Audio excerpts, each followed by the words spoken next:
Sabe uma coisa que a gente faz umas 20 mil vezes por dia, sem nem se dar conta? Respirar.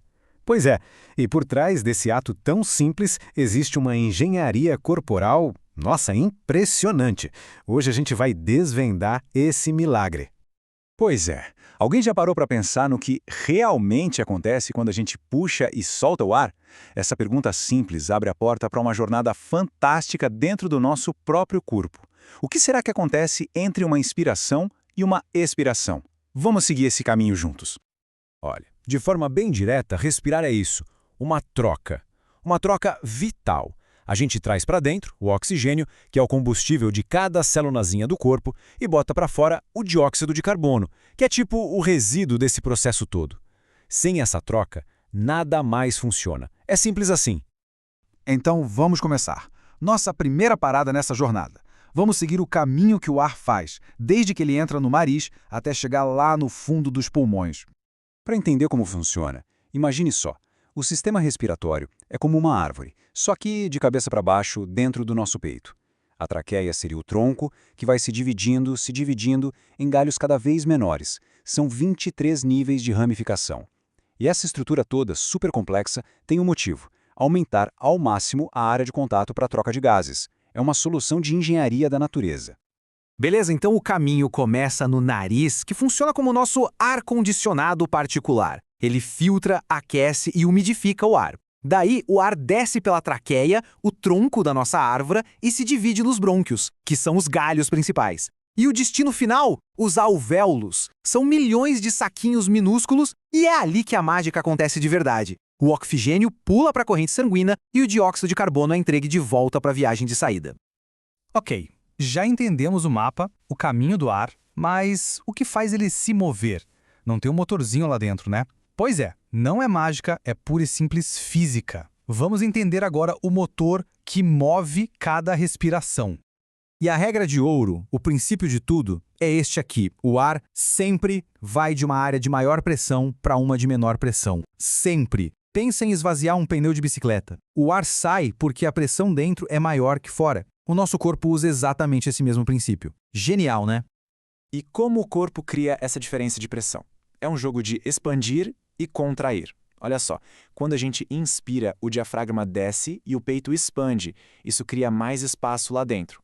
Mais espaço, menor pressão. Com a pressão mais baixa lá dentro do que aqui fora, o ar é meio que sugado para dentro.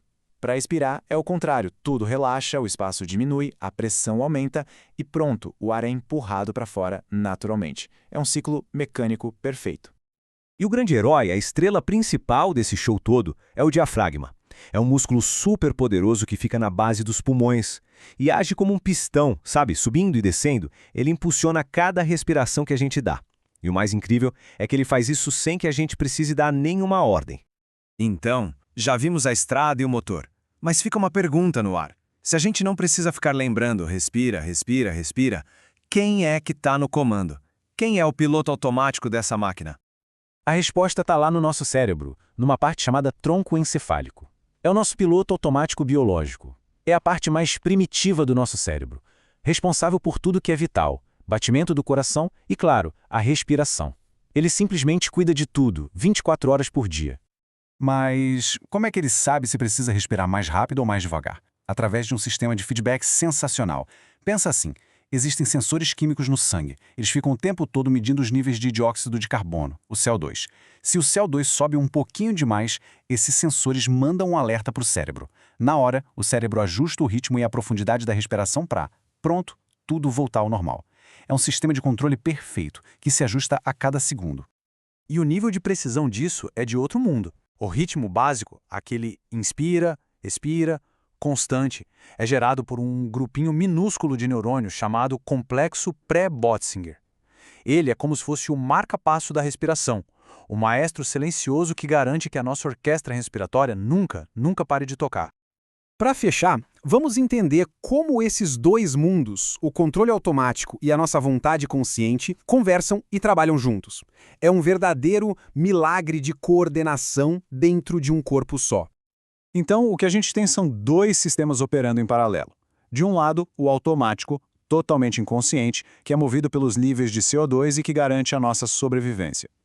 Do outro, o sistema consciente, que vem do córtex cerebral e permite que a gente mude a respiração de propósito, para falar, cantar, mergulhar. Mas, como vamos ver, esse controle voluntário tem um limite bem claro. E aqui vem a parte mais fascinante de todas. Porque ninguém consegue prender a respiração para sempre.